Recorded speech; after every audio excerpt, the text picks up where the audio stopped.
Hi, I'm Brian Holders with Root Cause. Today we're in Bellevue, Washington, and we're doing some tree pruning.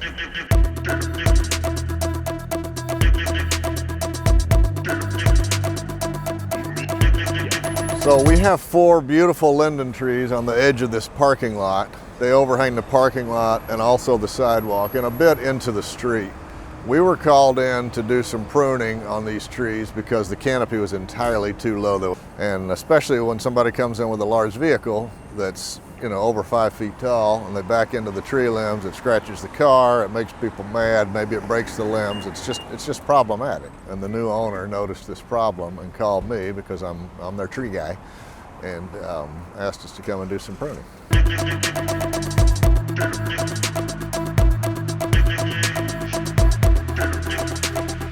We got really lucky because of the construction project next door. The sidewalk is closed, so that simplifies things a bit. The biggest complexity of this project is that the parking lot is very busy.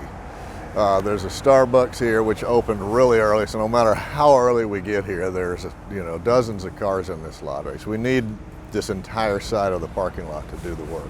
So what we are doing is called elevation pruning, meaning we're simply pruning the lower canopy of the tree. We're not actually going to get into the tree. We could if there were any hazards in the tree, if there are any dead limbs or anything that really needed to come out. I have not assessed that there are any hazards. What we're doing is called elevation pruning, meaning we're simply elevating the canopy or raising the canopy higher above the street and sidewalk. A good bit of that pruning can be done from the ground with a pole saw.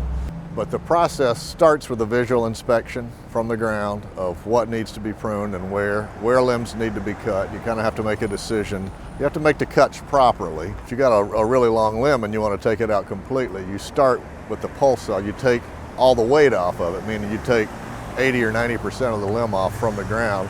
Then you can go up and cut off the last little bit so that the bark doesn't tear when you make the final cut.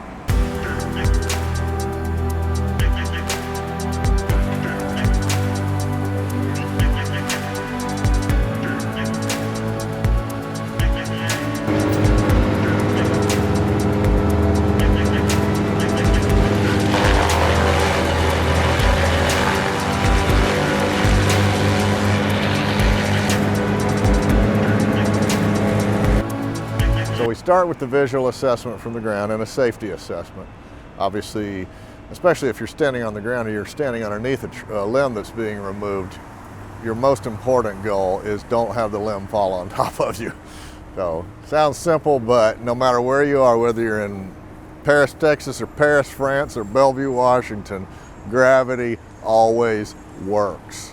Once we prune the limbs, they come down quickly, they make a big mess. We get them over to the chipper. We wait until we got a big enough pile at the chipper. Then we start the chipper and we chip everything up. Thanks for watching Root Cause Seattle. I'm Brian Holders. If you have questions about tree pruning, leave us a comment or send me an email. This is Rex. He's our Root Cause mascot dog. He's a 12-and-a-half-year-old golden doodle. I can't leave him alone at home because if I do, he prunes the furniture much as we come out and prune trees and roots. And so he has to go just about everywhere with me.